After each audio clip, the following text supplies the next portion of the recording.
Okay, so in this video clip, we're going to take a look at the Geske 1979 compound option um, evaluation. Now, the original paper you can find here. I've left the link in the Google Colab.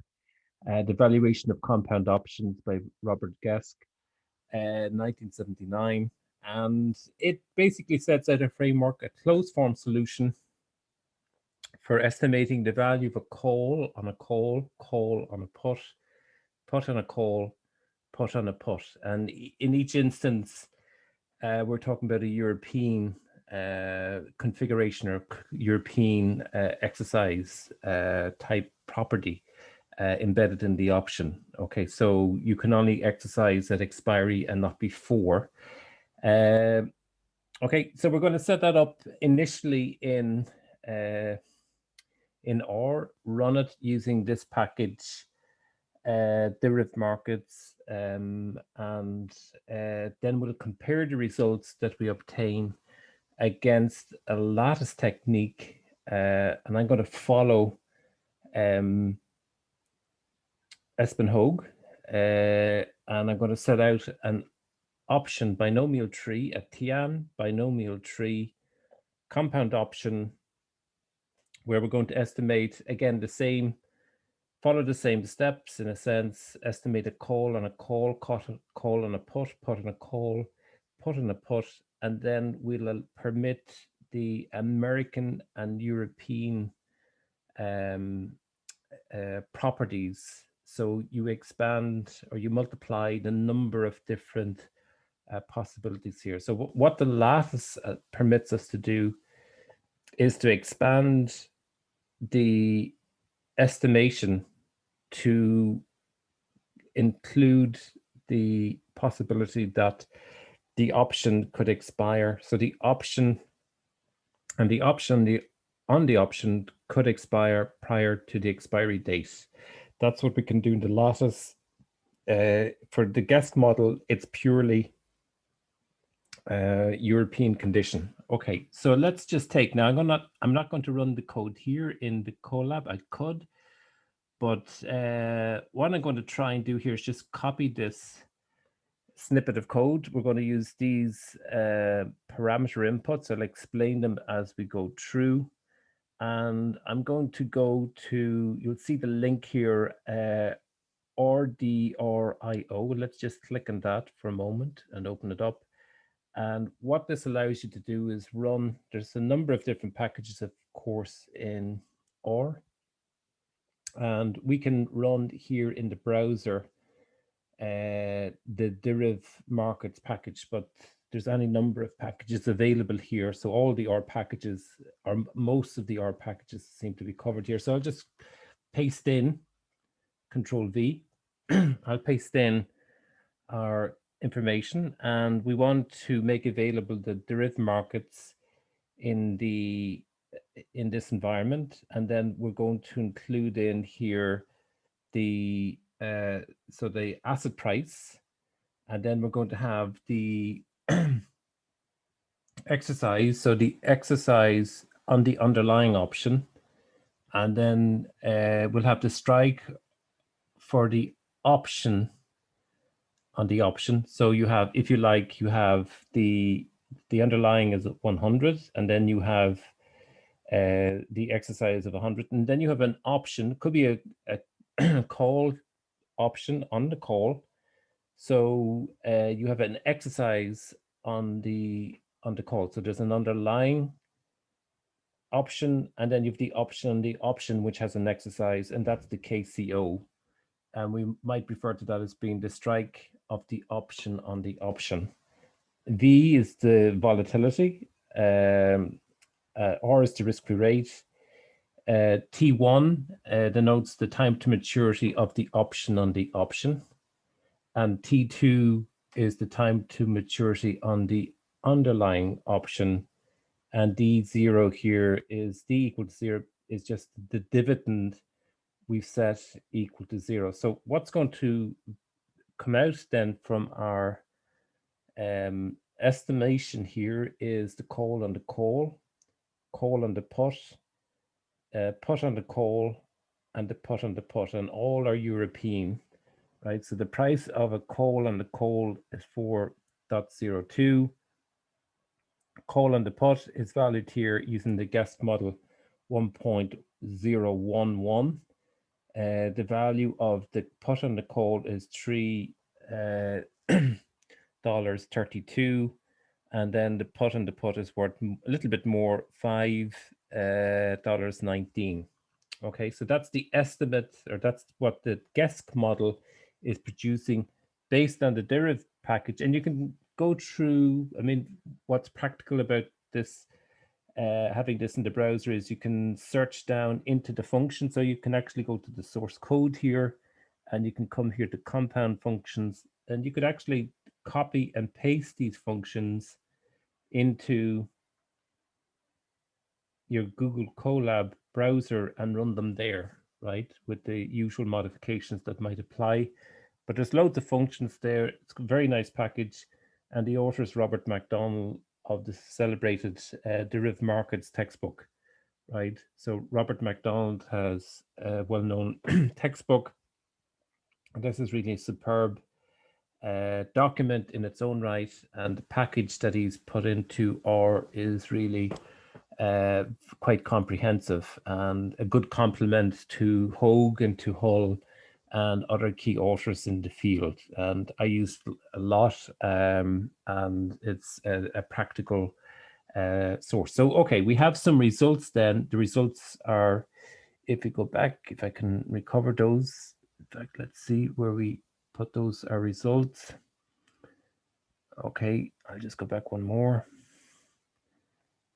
And our results will load again. Okay, so here are the results we obtained. Now, let's take a look then at the same parameter inputs and set this up in our Tian lattice structure. Now, what I've done here, I've followed the approach suggested by Espen Haug, right?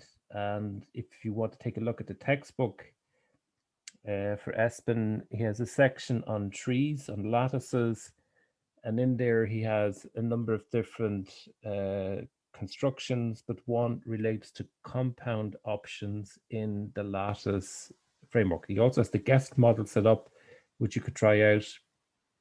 I compared it against get the R package, derivative markets package, the two tally.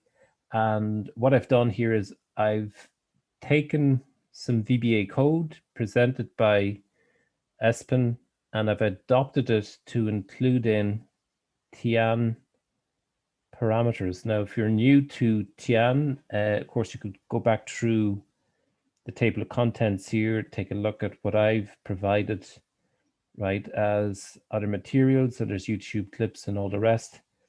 But probably more useful here would be maybe take a look at the paper here, The Convergence of Binomial Trees for Pricing American Put. That's by Mark Joshi, 2007.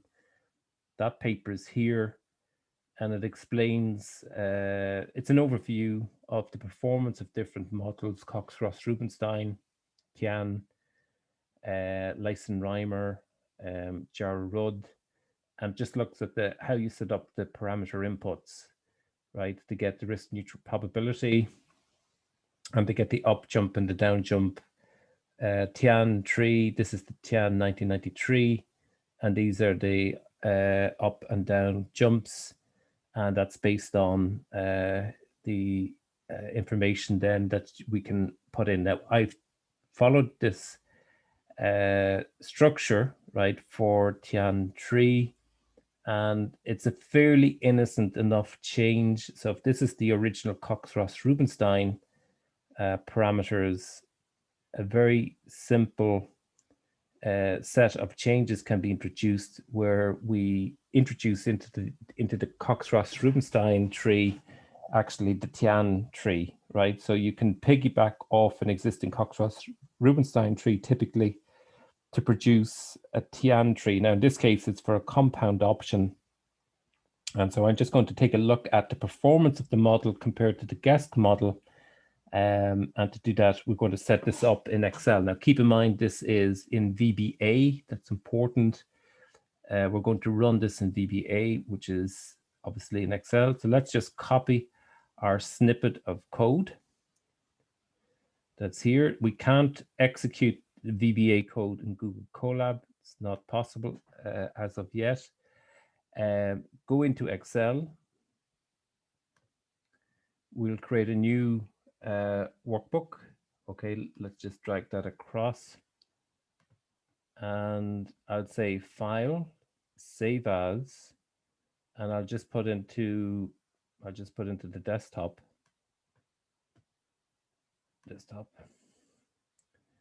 And I'm going to say Tian Geske compound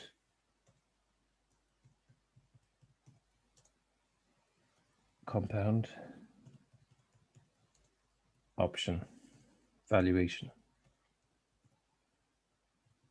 Okay, and now I made a mistake, and the mistake is just basically we've got to make sure that when we're saving that, we ensure that it's macro enabled. So the file extension should have this XLSM, right? That's the only thing. Okay, now then to access the Visual Basic editor, we have to go to the developer tab. If that's not there, it's not a problem. I just come here to the options. So file, options, customize ribbon. Make sure this is clicked. If it's not, right, if it's unclicked, it's gone. So we need to get that developer tab back. And we need it to be available in this environment. Customize ribbon, and we'll make sure we have a tick on the developer tab, a tick on the developer box. Okay, so we go into developer, Visual Basic Editor, and then we'll create, so we have our newest project here is the Tian, this one, right? So there's nothing in there, so we've got to insert a module, and we'll hit Control V to load in our code. Okay, so basically what I've done, just to recap, I've copied the code from our Colab. Okay, and that's in this Google Colab, and I'll post a link to that underneath the video. And it's down here. So, you know, if we want to get our function, just come here, it has VBA, and just underneath. So we copied this set of VBA following meticulously the approach set out by Espen Haug. The only modification we introduce is to ensure that the up and down and risk neutral probability are Tian, based on Tian 1993. Then we've copied that across into our Visual Basic Editor. Then we go back into our workbook. And what we need then is, if we copy the information relating to our original parameter inputs, let's just copy these parameters that we had initially set out. Okay, so we'll copy and we'll put into the spreadsheet. So we can just put these here, right, anywhere in fact. And what we might like to have is just be able to have within easy reach the actual values for the call on the call, call on the put on the call, and put on the put. So if I go back into the spreadsheet, let's take a quick look here at the spreadsheet. Okay, let's paste. So this is the value of the call on the call, call on the put on the call, put on the put, and we need to replicate the values that we have here. Okay, so I'm going to copied the construction suggested by Espen Haug, and I'm just going to paste in. I'm just going to transfer some values here that link in to our existing values. So maybe just to make this a little bit more visible, the stock price, this is the asset price. And the 100 that we have here is the strike on the underlying option.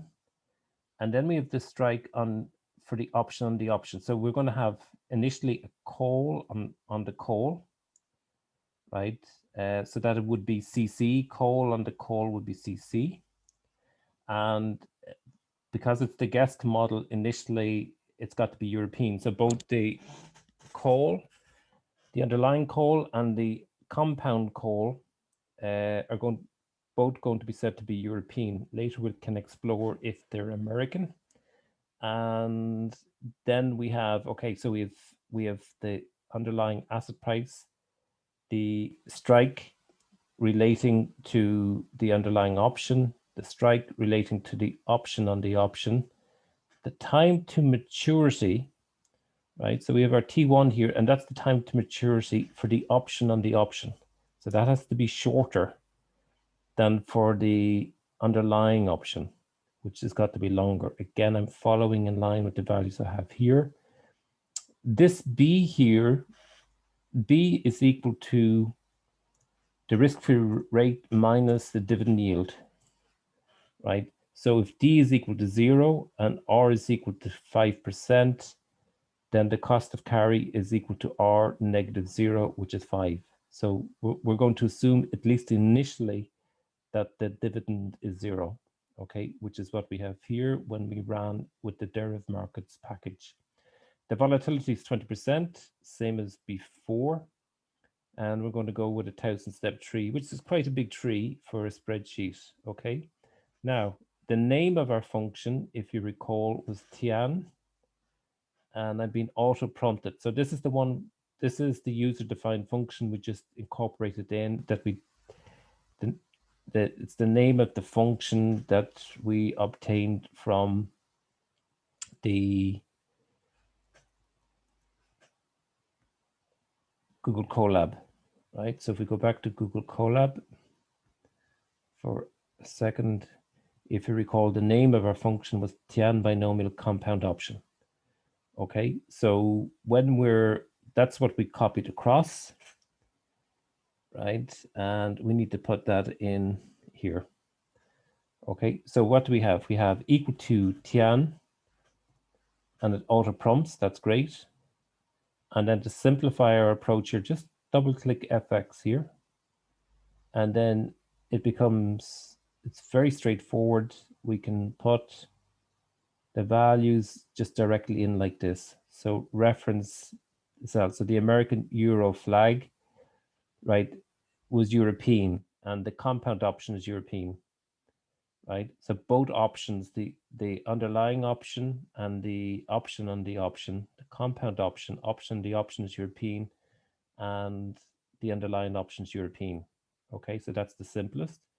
And then what type of option is this? Now, in our code, there was CC, CP, PC, PP, denoting call on call, call on put on call, put on put. So we're going to go with the simplest one, CC, which we can change in a moment and make the comparison. We're going to go with a stock price of 100, exercise of 100, and we're going to go X2 is 10, so that's the exercise for the compound option.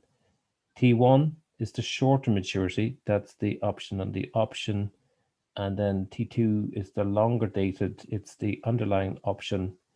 R is equal to 5%, B is equal to 5%, and V is equal to 20, and then we're going to go with a 1,000-step tree. That might be a little bit big, but it's actually already estimated quite quickly. Now, one of the very nice features about Espen's code is that he uses dynamic memory type approach.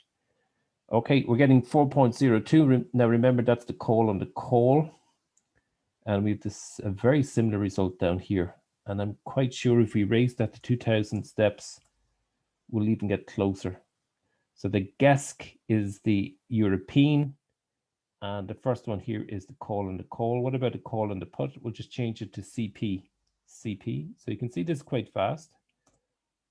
Is 1.01, 1.011. Okay, so that's very close. What about the put on the call? Put on the call. So PC, try that. We get 332. That's very close to the estimate produced in the derivative markets package, derivative MKTS package by Robert MacDonald. And what about PP then? The put on the put is 519. Now, so this is interesting because we can, seems to be the case, we can replicate using Tian parameters, Tian construction here, Tian 1993. We can very closely approximate the Geske model, the Geske 1979. And in addition, we can consider the other permutations then. What if the compound option was American, but the other option was European? Now, we probably will be slowing it down once we go to American. So I'm going to change this to 100 just to make it a little bit faster, so we can consider the effects. American. So if it's American, it's always more valuable, at least for the put here. What about put on the call, or call on the put, CP? Right, and then compare that to, so that's call on the put would have been 101. If it's American, 463. So it does enhance the value. What about the call on the call, which is originally 4.021? Having American optionality enhances that by about $2.80, right? So that's quite a bit of lift here. Now, if you take the original